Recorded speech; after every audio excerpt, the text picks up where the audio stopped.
నమస్తే, welcome to super fast news at 9 PM. నేను దుర్గా. నేను కార్తీక్ అర్వా. బయట అప్డేట్స్ చూద్దాం.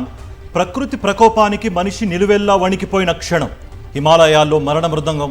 నేపాల్ను వణికించిన మహా జలప్రళయంలో మృతుల సంఖ్య భారీగా పెరుగుతోంది. గంటలు గడిచే కొద్దీ వందల్లో మృతదేహాలు వెలుగు చూస్తున్నాయి. మెరుపు వరదల్లో ఇప్పటి వరకు 352 మంది మరణించినట్లు నేపాల్ ప్రభుత్వం అధికారికంగా ప్రకటించింది. అధికారిక లెక్కల ప్రకారం దాదాపు 2000 మంది గల్లంతయ్యారు. ఇందులో 800 మందికి పైగా విదేశీయులు ఉన్నారు. నేపాల్లో ప్రకృతి విలయ తాండవంతో ఎన్నో కుటుంబాలు అతలాకుతలం అయ్యాయి. అనేక మంది వరద ప్రవాహంలో ప్రాణాలు కోల్పోయారు. ప్రతి గంటకు ఆందోళనకర రీతిలో పెరుగుతున్న మృతుల సంఖ్య యావత్ ప్రపంచాన్ని కలవరపాటుకు గురి చేస్తోంది. వరద ప్రభావిత ప్రాంతాల్లో సహాయక చర్యలు యుద్ధ ప్రాతిపదికన కొనసాగుతున్నాయి. నేపాల్ ఆర్మీ రెస్క్యూ ఆపరేషన్లో నిమగ్నమైంది. విద్యుత్ కమ్యూనికేషన్ వ్యవస్థల పునరుద్ధరణ పనులను ముమ్మరం చేయాలని ప్రభుత్వం ఆదేశించింది.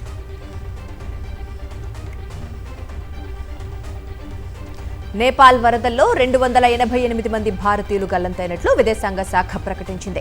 ఇందులో తమిళనాడుకు చెందిన 37, కేరళకు చెందిన 33, బెంగాల్ నుంచి 32, మహారాష్ట్రకు చెందిన 7 ఉన్నారు. ఇతర రాష్ట్రాలకు చెందిన 61 మంది మిస్ అయినట్లు విదేశాంగ శాఖ అధికార ప్రతినిధి రణధీర్ జైస్వాల్ వెల్లడించారు. నేపాల్ అధికారులతో భారత రాయబార కార్యాలయం నిరంతరం టచ్లో ఉందని తెలిపారు. పెను విధ్వంసం సృష్టించిన నేపాల్ వరదల్లో ఈషా ఫౌండేషన్కు చెందిన బృందం గల్లంతైంది. కైలాస్ మానస సరోవర్ యాత్ర ముగించుకుని తిరుగు ప్రయాణంలో ఉన్న సమయంలో ఆకస్మిక వరదలో చిక్కుకున్నారు ఈషా సభ్యులు. దాదాపు 80 మంది ఆచూకీ తెలియడం లేదంటూ కన్నీటి పర్యంతం అయ్యారు సద్గురు. వరదలు ముంచెత్తిన సమయంలో చైనా ఇమిగ్రేషన్ భవనంలోనే వారు ఉన్నట్టుగా తమకు సమాచారం ఉందని తెలిపారు. ఆ తర్వాత వారి నుంచి ఎలాంటి సమాచారం లేదని, ఫోన్లు పనిచేయడం లేదంటూ ఆవేదన వ్యక్తం చేశారు. యింగ్రోంగ్కు వెళ్లేందుకు అనుమతి ఇవ్వాలని ప్రభుత్వాన్ని కోరారు.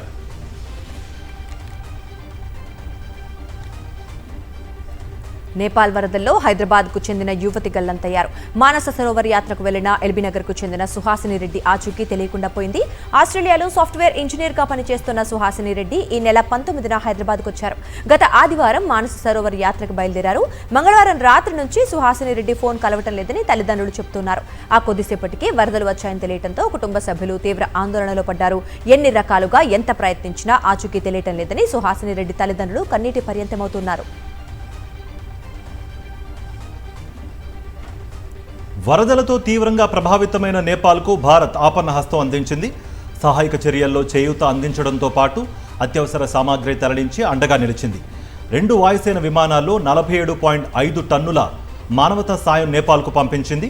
37.5 టన్నుల విపత్తు సహాయ సామాగ్రి, అత్యవసర ఔషధాలు, ఆహార ప్యాకెట్లతో IAF C-17 ఎయిర్ క్రాఫ్ట్ ఉదయం హిండన్ ఎయిర్ బేస్ నుంచి నేపాల్కు వెళ్ళింది. అంతకుముందు తొలి విడతలో 10 టన్నుల సహాయ సామాగ్రిని తరలించింది.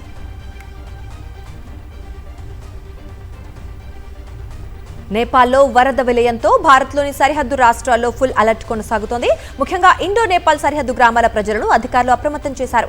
డ్యామ్స్ కరకట్టలపై 24 గంటల నిఘా కొనసాగుతోంది. ఉత్తర బిహార్లోని 9 జిల్లాల్లో హై అలర్ట్ విధించారు అధికారులు. గండక్ నదిపై ఉన్న వాల్మీకి బ్యారేజ్లో నీటి మట్టాన్ని నిరంతరం పరిశీలిస్తూ ఉన్నారు. భారత్ నేపాల్ సరిహద్దులో ఏరియల్ సర్వే నిర్వహించారు. బిహార్ సీఎం సమ్రాట్ చౌదరి వాల్మీకి బ్యారేజ్ను హెలికాప్టర్ నుంచి పరిశీలించారు. నేపాల్ను అతలాకుతలం చేసిన వరద బీభత్సం నుంచి ఇంకా కోలుకోకముందే చైనా మరో హెచ్చరిక చేసింది. టిబెట్ నేపాల్ సరిహద్దుల్లో మరో ప్రమాదం పొంచి ఉందని ప్రకటించింది. ఇప్పటికే ఓ బ్యారియర్ లేక్ పొంగి పొర్లుతుండగా రాబోయే 3 రోజుల్లో మరో 3 మిలియన్ క్యూబిక్ మీటర్ల నీరు చేరే అవకాశం ఉందని తెలిపింది. దీంతో 72 గంటల్లో ఈ సరస్సు గట్టు తెగిపోయే ప్రమాదం ఉందన్న ఆందోళన వ్యక్తమవుతోంది.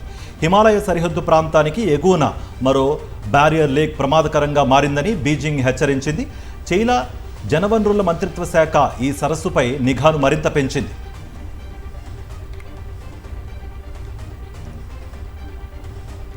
అమరావతిలో మరో విడత భూ సమీకరణకు చంద్రబాబు సర్కార్ సిద్ధమైంది. మోతడక గ్రామంలో భూ సమీకరణకు నోటిఫికేషన్ జారీ చేసింది కూటమి ప్రభుత్వం. రైతుల నుంచి 1654 ఎకరాలను సమీకరించేందుకు నోటిఫికేషన్ ఇచ్చింది.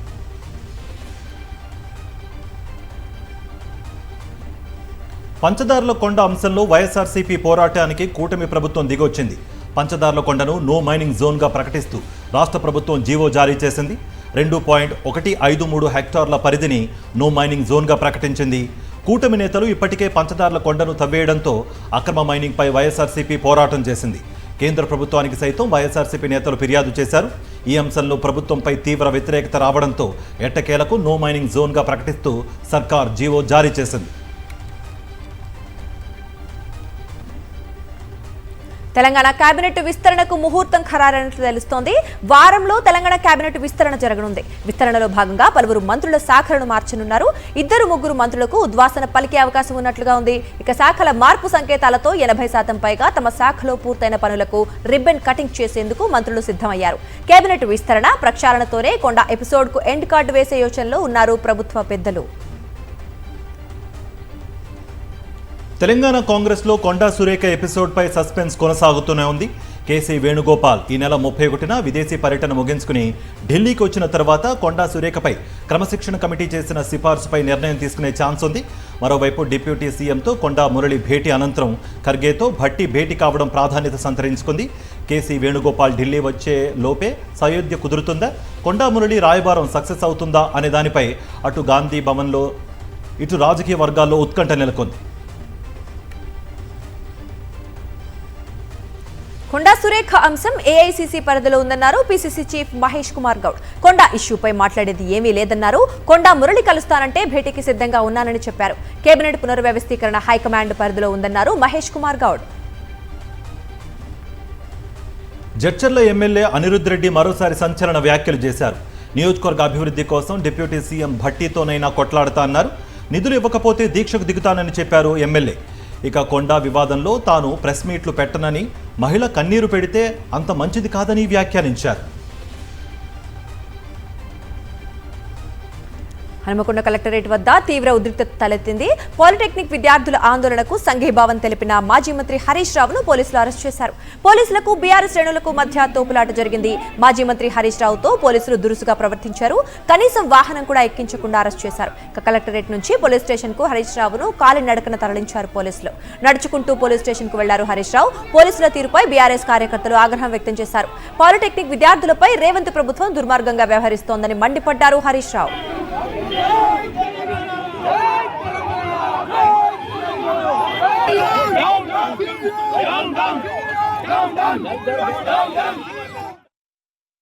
పాలిటెక్నిక్ విద్యను ప్రైవేట్ పరం చేయొద్దని ఉపాధ్యాయ ఉద్యోగ సంఘాలకు కాంగ్రెస్ పార్టీ మేనిఫెస్టోలో ఇచ్చిన హామీలు అమలు చేయాలని, ప్రభుత్వ ఆస్తులను 22A పెట్టి ప్రజలను ఇబ్బంది పెట్టొద్దని ఈరోజు బీఆర్ఎస్ పార్టీ ప్రశ్నిస్తా ఉంటే రేవంత్ రెడ్డి సహించలేక మమ్మల్ని అరెస్ట్ చేసి ఈరోజు పోలీస్ స్టేషన్ లో పెట్టడం జరిగింది.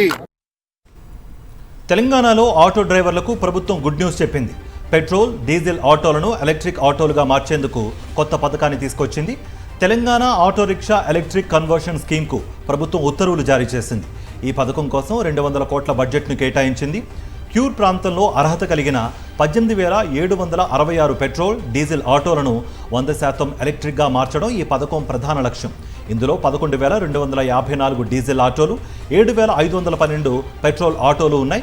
పాత ఆటోను ఎలక్ట్రిక్గా మార్చుకునే వారికి రెట్రోఫిట్ కిట్ కోసం గరిష్టంగా 1.50 లక్షల వరకు ఆర్థిక సాయం అందించనున్నారు. ఫిక్స్డ్ బ్యాటరీ లేదా స్వాపబుల్ బ్యాటరీ కిట్ను ఎంచుకునే అవకాశాన్ని కల్పిస్తూ కొత్త ఎలక్ట్రిక్ ఆటోపై సబ్సిడీని డీలర్ ద్వారానే వాహనం ధరలో ముందుగానే తగ్గించనున్నారు. పాత పెట్రోల్ లేదా డీజిల్ ఆటోను స్క్రాప్ చేసిన తర్వాతే సబ్సిడీ విడుదల కానుంది.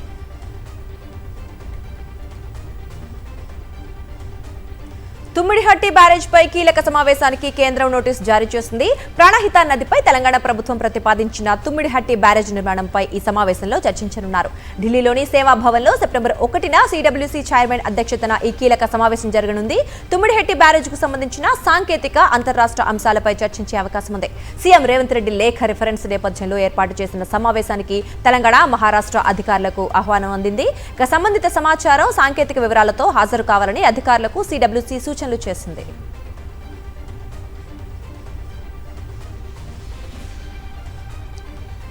ఎమ్మెల్యే కడియం శ్రీహరిపై అనుచిత వ్యాఖ్యలకు సంబంధించి బీఆర్ఎస్ ఎమ్మెల్యే పాడి కౌశిక్ రెడ్డికి ఎథిక్స్ కమిటీ నోటీసులు జారీ చేసింది. ఈ నెల 29న అసెంబ్లీ కమిటీ హాల్లో ఉదయం 11 గంటలకు ఎథిక్స్ కమిటీ సమావేశం కానుంది. కడియంపై కౌశిక్ రెడ్డి చేసిన వ్యాఖ్యలపై విచారణ జరపనుంది. కౌశిక్ రెడ్డిపై చర్యలకు సిఫార్సు చేసే ఛాన్స్ కూడా కనిపిస్తున్నాయి.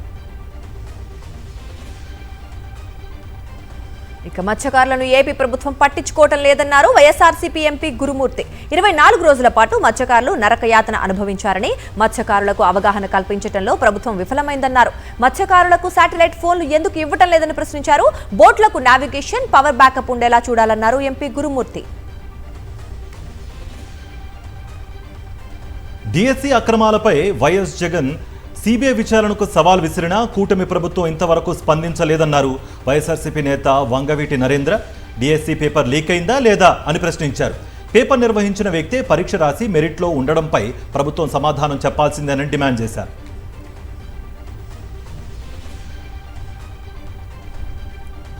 మద్యం కేసు అడ్వకేట్లకు ఏపీ ప్రభుత్వం భారీగా చెల్లింపులు చేసింది. 82,20,000 రూపాయలు అడ్వకేట్లకు ఫీజు చెల్లించింది చంద్రబాబు ప్రభుత్వం. ముకుల్ రోహత్గీకి ఫీజు చెల్లిస్తూ ప్రభుత్వం ఉత్తర్వులు జారీ చేసింది. 2 సార్లు హైకోర్టులో విచారణకు ఈ ఫీజు చెల్లిస్తున్నట్లుగా ఉత్తర్వుల్లో పేర్కొన్నారు. విశాఖలో ఎయిర్పోర్ట్ ఉద్యోగులు వంటవార్పు కార్యక్రమం చేపట్టారు. మంత్రి నారా లోకేష్, ఎంపీ భరత్ ఆదుకుంటామని చెప్పి తమను మోసం చేశారని ఆగ్రహం వ్యక్తం చేశారు. తమకు భోగాపురం ఎయిర్పోర్ట్లో ఉద్యోగాలు ఇప్పిస్తామని చెప్పి మాట తప్పారని ఆరోపించారు. తమకు న్యాయం జరిగే వరకు పోరాటాన్ని కొనసాగిస్తామన్నారు ఎయిర్పోర్ట్ ఉద్యోగులు.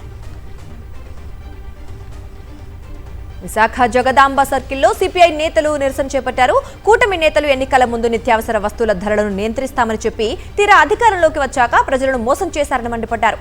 రాష్ట్రంలో సామాన్యులు నిత్యావసర వస్తువులు కొనలేని పరిస్థితి ఏర్పడిందన్నారు. వెంటనే పెరిగిన నిత్యావసర వస్తువుల ధరలను తగ్గించాలని డిమాండ్ చేశారు. ఎన్టీఆర్ జిల్లా కొత్తూరు తాడేపల్లిలో గ్రావెల్ మాఫియా రెచ్చిపోతోంది. నిత్యం వందల లారీల్లో మట్టిని తరలిస్తున్నారు. మితిమీరిన వేగంతో వెడుతున్న లారీలను గ్రామస్తులు అడ్డుకున్నారు. లారీలు వేగంగా వెళ్లడం వలన దుమ్ము ధూళి రేగడంతో తీవ్ర ఇబ్బందులు పడుతున్నామని ఆగ్రహం వ్యక్తం చేస్తున్నారు. మైనింగ్ వాహనాలను తమ గ్రామం నుంచి కాకుండా పోలవరం కెనాల్ రోడ్డు వైపు నుంచి మళ్లించాలని డిమాండ్ చేశారు.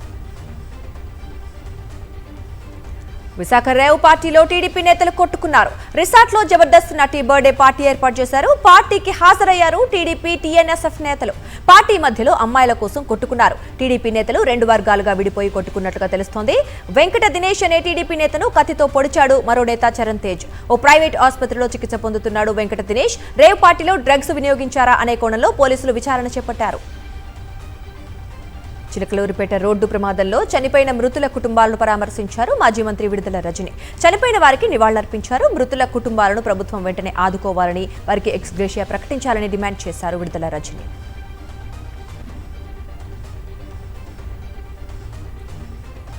చిలకలూరిపేటలో ఉద్రిక్తత నెలకొంది. రోడ్డు ప్రమాద మృతుల కుటుంబ సభ్యులు, దళిత సంఘాలు ఆందోళనకు దిగాయి. ప్రభుత్వం ఆదుకోవాలంటూ ఎన్ఆర్టీ సెంటర్లో జాతీయ రహదారిపై బైఠాయించి నిరసన వ్యక్తం చేస్తున్నారు.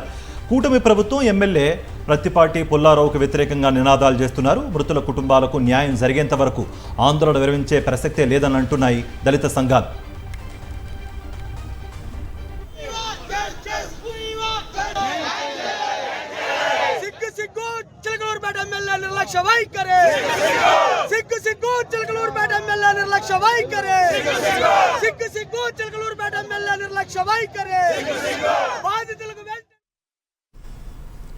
అంతకుముందు టీడీపీ ఎంపీ లావు శ్రీకృష్ణదేవరాయలకు నిరసన సెగ తగిలింది.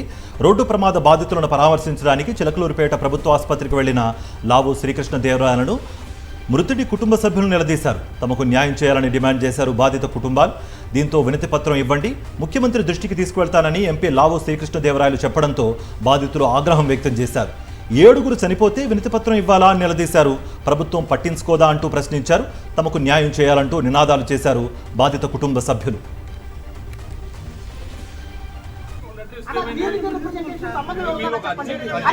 ఇప్పుడు మనుషులు చనిపోయింది వాస్తవం, ఇక్కడ ఏర్పాట్లు చేయలేదు అన్నది వాస్తవం. దీన్ని వెయిట్ చేసుకుని మీరు వాళ్ళ మీద యాక్షన్ తీసుకోండి అన్నారు. గుంటూరు జిల్లా పెదకాకాని శ్రీ భ్రమరాంబ అమ్మవారికి మంగళసూత్రం కానుకగా సమర్పించారు పొన్నూరు వైఎస్ఆర్సీపీ ఇన్ఛార్జ్ అంబటి మురళి. పెదకాకాని శ్రీ భ్రమరాంబ అమ్మవారి మంగళసూత్ర అపహరణ అపశృతి పరిహారణకై అంబటి మురళి ఆధ్వర్యంలో భక్తజనుల నగర సంకీర్తన కార్యక్రమం నిర్వహించారు. పెదకాకాని వై జంక్షన్ శ్రీ వరలక్ష్మి దేవాలయం నుంచి నగర సంకీర్తన ప్రారంభమై శ్రీ గంగా భ్రమరాంబ సమేత మల్లేశ్వర స్వామి దేవాలయం వరకు కొనసాగింది. ఈ కార్యక్రమంలో వైఎస్ఆర్సీపీ అధికార ప్రతినిధి ఆర్ఏ శ్యామలతో పాటు పెద్ద సంఖ్యలో వైఎస్ఆర్సీపీ కార్యకర్తలు, ప్రజలు పాల్గొన్నారు.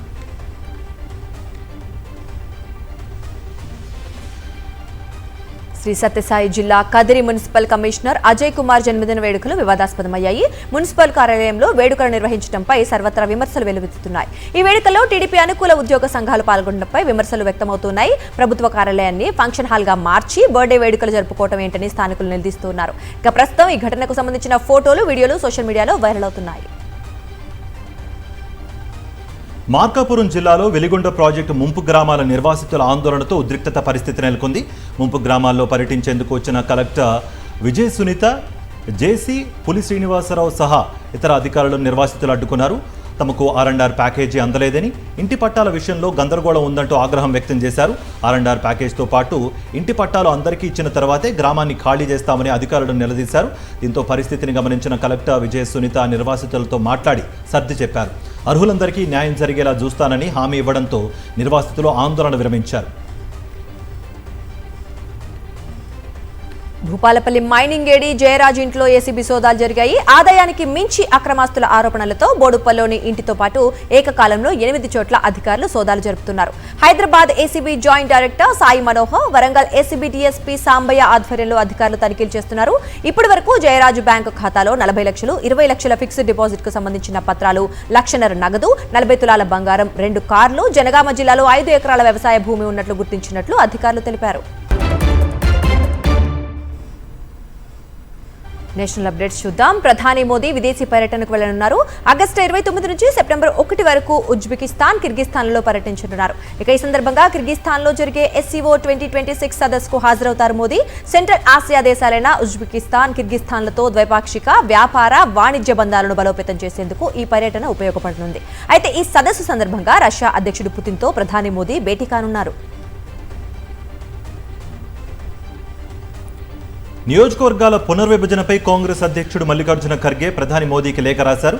ప్రస్తుతం ఉన్న లోక్సభ స్థానాల సంఖ్య 543, మరో 25 ఏళ్ల పాటు అలాగే కొనసాగాలని లేఖలో పేర్కొన్నారు.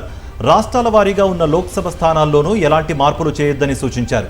డీలిమిటేషన్ దేశ రాజకీయాలపై తీవ్ర ప్రభావం చూపుతుందని, దీనిపై నిర్ణయం తీసుకునే ముందు అన్ని రాజకీయ పార్టీలతో అఖిలపక్ష సమావేశం నిర్వహించాలని విజ్ఞప్తి చేశారు.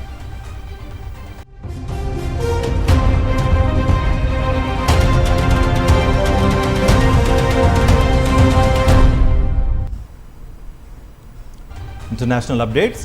జపాన్లో శాశ్వత నివాస హోదా పొందాలని భావిస్తున్న విదేశీయులకు భారీ షాక్ తగలనుంది. అక్టోబర్ 1 నుంచి విదేశీయుల నివాస సంబంధిత దరఖాస్తుల ఫీజులను భారీగా పెంచేందుకు జపాన్ ప్రభుత్వం నిర్ణయించింది. ముఖ్యంగా శాశ్వత నివాసం కోసం దరఖాస్తు చేసేవారు ఇప్పటి వరకు చెల్లిస్తున్న 10,000 యోన్లకు బదులుగా ఏకంగా 2 లక్షల యోన్లు చెల్లించాల్సి ఉంటుంది. అంటే ప్రస్తుత ఫీజును 20 రెట్లు పెంచేందుకు సిద్ధమైంది జపాన్. ఇరాన్తో జరుగుతున్న యుద్ధం త్వరలోనే ముగియనుందని అమెరికా అధ్యక్షుడు డొనాల్డ్ ట్రంప్ అన్నారు. ఇరాన్ సుప్రీం లీడర్ ముజ్తఫా ఖమేనీ తీవ్రంగా గాయపడినా ఇంకా ప్రాణాలతోనే ఉన్నారని తెలిపారు. ఖమేనీ శరీరంలో ఎడమవైపు భాగంతో పాటు చేయి, కాలు తీవ్రంగా దెబ్బతిన్నాయని పేర్కొన్నారు ట్రంప్. అయితే ఈ వ్యాఖ్యలకు ట్రంప్ ఎలాంటి ఆధారాలు చూపలేదు. ఇరాన్ అధికారులు ఇప్పటికీ కీలక నిర్ణయాల కోసం ఖమేనీని సంప్రదిస్తున్నారని, ఇది ఆయన ప్రాణాలతో ఉన్నారు అనడానికి నిరసనమని ట్రంప్ అన్నారు.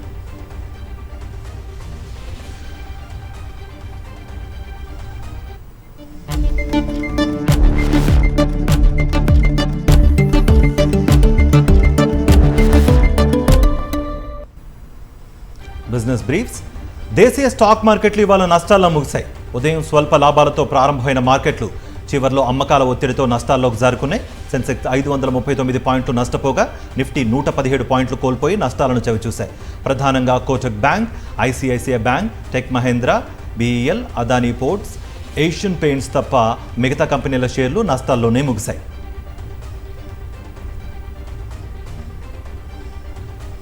బంగారం, వెండి ధరల్లో ఇవాళ స్వల్ప మార్పులు కనిపించాయి.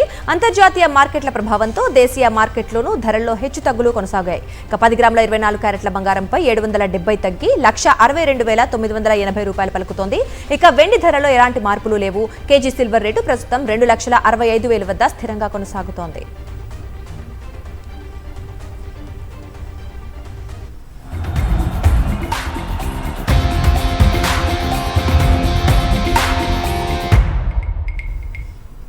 Sports updates. భారత్ శ్రీలంక జట్ల మధ్య రెండో టెస్ట్ డ్రాగా ముగిసింది. చివరి రోజు శ్రీలంక 9 వికెట్ల నష్టానికి 429 పరుగుల వద్ద డిక్లేర్ ఇచ్చింది. అయితే ఎక్కువ ఓవర్లు లేకపోవడంతో అంపైర్లు డ్రాగా ప్రకటించారు. శ్రీలంక యువ సంచలనం సోనల్ 133 పరుగులతో భారత విజయాన్ని అడ్డుకున్నాడు. కాగా 2 టెస్టుల సిరీస్ 1-0 తేడాతో ఇండియా కైవసం చేసుకుంది. Right, that's all in super fast news. Nepal జల విధ్వంసం వెనుక కారణాలేంటి? ఈ పాపం ప్రకృతిదేనా? వివరాలు నెక్స్ట్ మ్యాగజైన్ స్టోరీలో చూద్దాం. Stay tune to Sakshi.